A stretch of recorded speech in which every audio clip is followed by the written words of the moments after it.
Hi viewers, welcome back to Ayudham Arivom. இன்னைக்கான காணொலியை நம்ம தமிழகத்திலிருந்து தொடங்கலாம் அப்படின்னு நினைக்கிறேன்.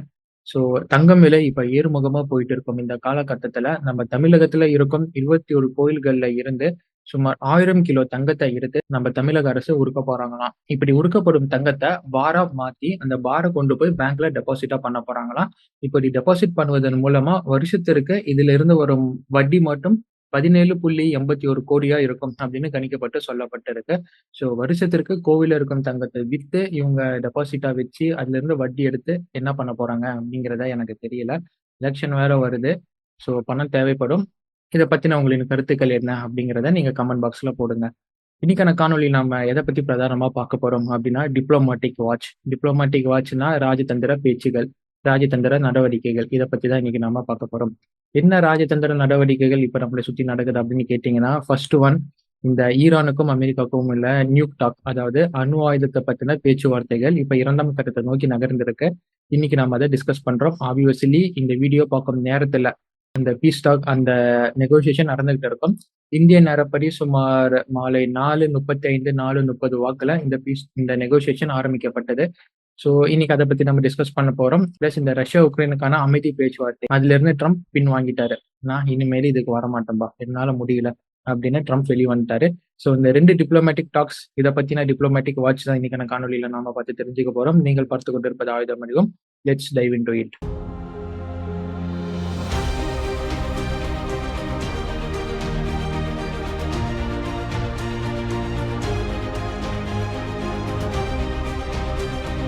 ஈரான் மற்றும் அமெரிக்காவுக்கு இடையே நடந்த முதற்கட்ட பேச்சுவார்த்தையை பத்தி நம்ம அனலைஸ் பண்ணும் போதே கடைசியா சொல்லியிருந்தோம். அடுத்த சந்திப்பானது ஒமான்ல வச்சு நடக்காது, வேற எங்காச்சும் வச்சுதான் நடக்கும் அப்படின்னு சொல்லியிருந்தோம்.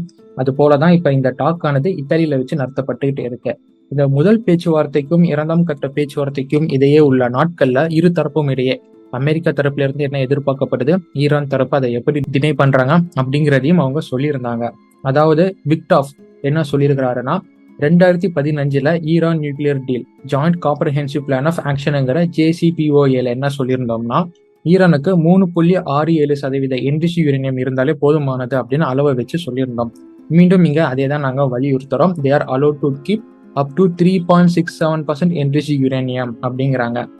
ஆனா ஈரான் இப்ப சமீபமா மற்றும் ஒரு சில ஆண்டாவே என்ன சொல்லிட்டு இருக்கிறாங்க, நாங்க 90%, 99% என்ரிச் யுரேனியம் வச்சிருக்கிறோம். அதாவது நியூக்ளியர் வெப்பனை உருவாக்குறதுக்கான 99% என்ரிச் பண்ணி வச்சிருக்கிறோம், செறிவூட்டி வச்சிருக்கிறோம் அப்படின்னு அவங்க சொல்லிட்டு இருந்தாங்க.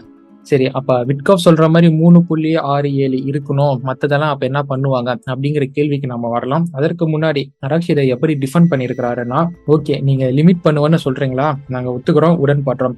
பட் பதிலுக்கு நாங்க என்ன எதிர்பார்க்கிறோம்னா, எங்களுடைய அணு ஆயுத உற்பத்தி நிலையங்கள், எங்களுடைய அணுசக்தி உற்பத்தி நிலையங்கள், நியூக் ஃபெசிலிட்டி கோர்ஸ், இதெல்லாம் நீங்க பாதுகாக்கணும். இதெல்லாம் பாதுகாக்கப்படணும். உங்களுடைய தாக்குதலோ, உங்களுடைய நட்பு நாடுகளின் தாக்குதலோ, உங்களுடைய த்ரெட்ஸ் எதுவும் அதுக்கு மேல இருக்கக்கூடாது அப்படின்னு சொல்றாங்க. பிளஸ் ஆல்ரெடி என்ரிச் செய்யப்பட்ட யுரேனியத்தை பத்தி நீங்க இந்த நெகோசியேஷன் டேபிள்ல பேசக்கூடாது, முக்கியமான ஒரு அழுத்தத்தையும் அங்க வச்சிருக்காங்க. இவங்க என்ன கேட்கறாங்கன்னா, 3.6% தான் நீ வச்சிருக்கணும், மத்தது அப்படிங்கறத குக்கி போட்டு நிறுத்துறாங்க. அந்த குக்கியை கரெக்டா இவங்க பிடிச்சி அதை பத்தி நீங்க பேசக்கூடாது அப்படின்னு இவங்க சொல்றாங்க. சரி, இந்த 3.6% மேல என்ட்ரி செய்யப்பட்ட யுரேனியம் என்னதான் பண்ணுவாங்க சப்போஸ் இந்த நெகோசியேஷன் நல்லபடியா முடிஞ்சிச்சு அப்படின்னு கேட்டீங்கன்னா, IAEA தலைமையில ஒரு குழு அமைப்பாங்க. அந்த குழு ஈரான்ல இருக்கிற நியூக்ளியர் ஃபெசிலிட்டிஸ்ல போய் ஒரு ஆடிட் மாதிரி செய்வாங்க. எவ்வளவு என்ரிச் செய்யப்பட்ட யுரேனியம் இவங்க கிட்ட இருக்கு, எவ்வளவு வெப்பன் கிரேட் யுரேனியம் இருக்கு, எவ்வளவு வெப்பன்ஸ் இவங்க தயார் பண்ணி வச்சிருக்காங்க அப்படிங்கறத ஆடிட்டை பண்ணி அதை அமெரிக்காவுக்கு சப்மிட் பண்ணுவாங்க. இல்லைன்னா இந்த 3.67% மேல என்ட்ரி செய்யப்பட்ட யுரேனியத்தை இல்ல அது மூலியமா செய்யப்பட்ட வெப்பன்ஸ் இவங்க பறிமுதல் பண்ணிடுவாங்க. இத இன்னொரு பாஷையில நான் சொல்லணும் அப்படின்னா, அதை தூக்கி அமெரிக்கா கிட்ட இவங்க கொடுத்துருவாங்க. அமெரிக்கா கைக்கு ஈரானின் என்ட்ரி செய்யப்பட்ட யுரேனியம் அண்ட் அணு ஆயுதங்கள் போகும் அப்படின்னு நான் சொல்லலாம். சரி, இப்ப கதைக்கு வருவான். இப்ப இந்த 2ஆம் கட்ட பேச்சுவார்த்தை நடந்துகிட்டு இருக்கு. இந்த டாக்குக்கு வரும்போது ஏர்போர்ட்ல இருந்து மார்க்கோ ரூபியோ, அதாவது அமெரிக்காவின் ஸ்டேட் செக்ரட்டரின்னு சொல்லக்கூடிய மார்க்கோ ரூபியோ என்ன சொல்லியிருக்கிறாருன்னா, இனிமேல் ஈரான் கிட்ட அணு ஆயுதம் இருக்க போறது இல்லை அப்படிங்கிறாரு. இதை நம்ம 2 வகையில பிரிச்சு பார்க்கலாம். ஒண்ணு, பேச்சுவார்த்தை மூலியமா சுமூகமான ஒரு முடிவு எட்டப்பட்டு ஈரானிடம் இருக்கும் அணு ஆயுதங்கள் அமெரிக்கா கிட்ட போகும், என்ரிச் செய்யப்பட்ட யுரேனியங்கள் அமெரிக்கா கிட்ட போகக்கூடும். அப்படி இல்லைன்னா இந்த பேச்சுவார்த்தை தோல்வியில முடியும் பட்சத்துல ஈரானின் அணு ஆயுத சோதனை கூடங்கள், அதாவது nook facilities and nook research centres, இது எல்லாமே அமெரிக்காவால் குண்டு போட்டு அழிக்கப்படும். ஸோ இதை நம்ம 2 வகையில பார்க்க வேண்டியது வரும். என்ன இருந்தாலும் இந்த பேச்சுவார்த்தை 3 கட்டமா நடக்கும்னு சொன்னாங்க. இந்த 2 கட்டத்திலேயே முடிஞ்சாலும் இல்ல 3 கட்டத்துல போய் முடிஞ்சாலும் இதோடைய அவுட்புட்டா இருப்பது ஈரான் கிட்ட நியூக்ளியர் வெப்பன்ஸ் இருக்காது அப்படிங்கிறது தான். சரி, இப்ப அமெரிக்கா சார்பா என்ன எதிர்பார்க்கப்படுது அப்படிங்கிறத தெரிஞ்சுக்கிட்டோம். ஈரான் இதை எப்படி அணுகுவாங்க, இந்த 2ஆம் கட்ட பேச்சுவார்த்தைக்கு ஈரான் எப்படி போயிருக்கிறாங்க அப்படின்னா, ஒரு 9 அம்ச கோரிக்கையுடன் இந்த 2ஆம் கட்ட பேச்சுவார்த்தையை அமெரிக்கா கிட்ட இவங்க அணுக போறாங்க. Seriousness, guarantee, lifting sanctions, abandoning Libya style negotiation, avoiding threats, accelerating negotiation, preventing troublemakers like Israel, promoting investments. இந்த 9 அம்ச கோரிக்கை இதை அடிப்படையா வச்சு ஈரான் இந்த செகண்ட் ரவுண்டா அமெரிக்காவுடன் நடத்த போறாங்க. இது ஈரான் சார்பா என்ன சொல்லப்படுதுன்னா, இது ஒரு பேலன்ஸான நெகோசியேஷனா எங்களுக்கு இருக்கும் இந்த 9 அம்ச கோரிக்கையுடன் போனா அப்படின்னு அவங்க சொல்றாங்க. பட் அமெரிக்கா நடிச்சா ஹீரோவா தான் நடிப்பேன் அப்படிங்கிற மாதிரி, முடிச்சா ஈரானை மொத்தமா தான் முடிப்பேன் அப்படிங்கிறாரு. ஸோ இதை பற்றின நம்ம அடுத்த காணொலியில் இதற்கான அப்டேட்டை நம்ம கண்டிப்பாக எதிர்பார்க்கலாம்.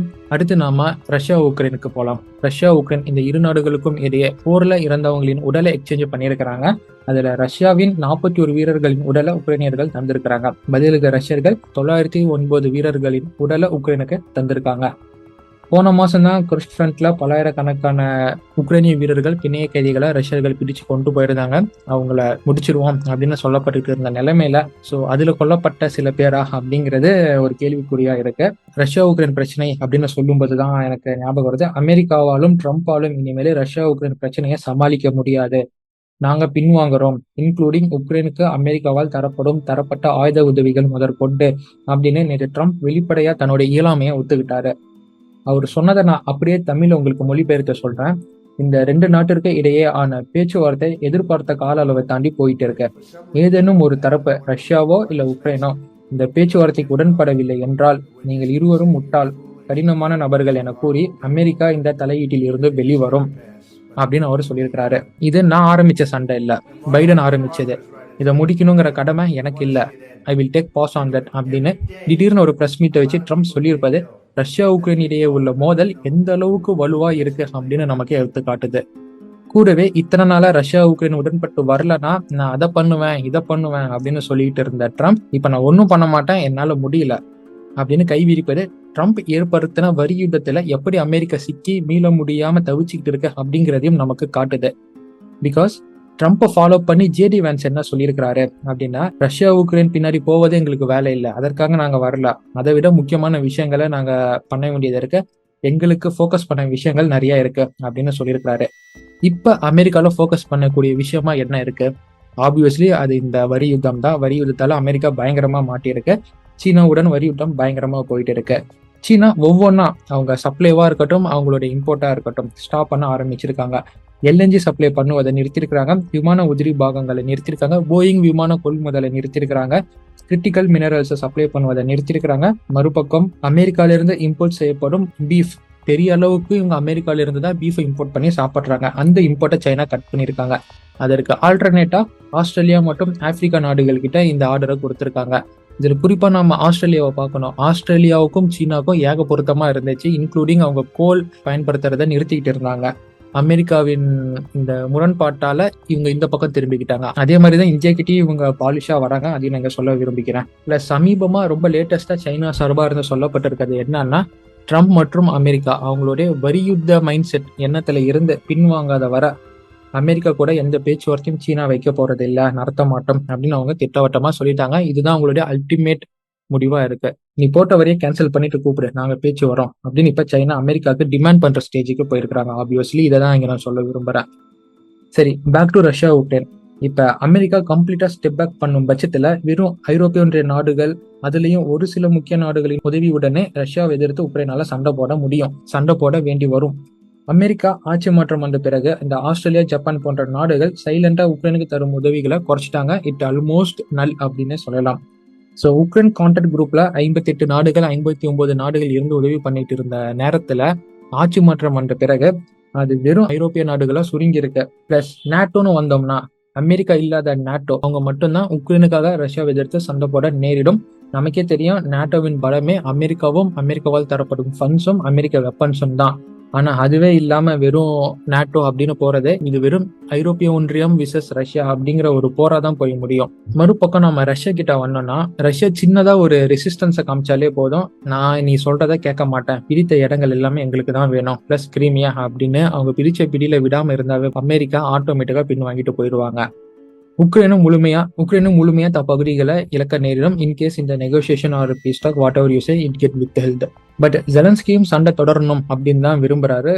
பிகாஸ் நெகோசியேஷன் நல்லபடியா நடந்து முடிஞ்சா உக்ரைன் மினரல் டீல்ல கையெழுத்து போட வேண்டி வரும், அவங்களுடைய மினரலை அமெரிக்காவுக்கு எழுதி தர வேண்டி வரும். ஆனா நான் செத்தா சண்டை போட்டு தான் சாவேன் அப்படின்னு ஜெலன்ஸ்கி இப்ப நிக்கிறாரு.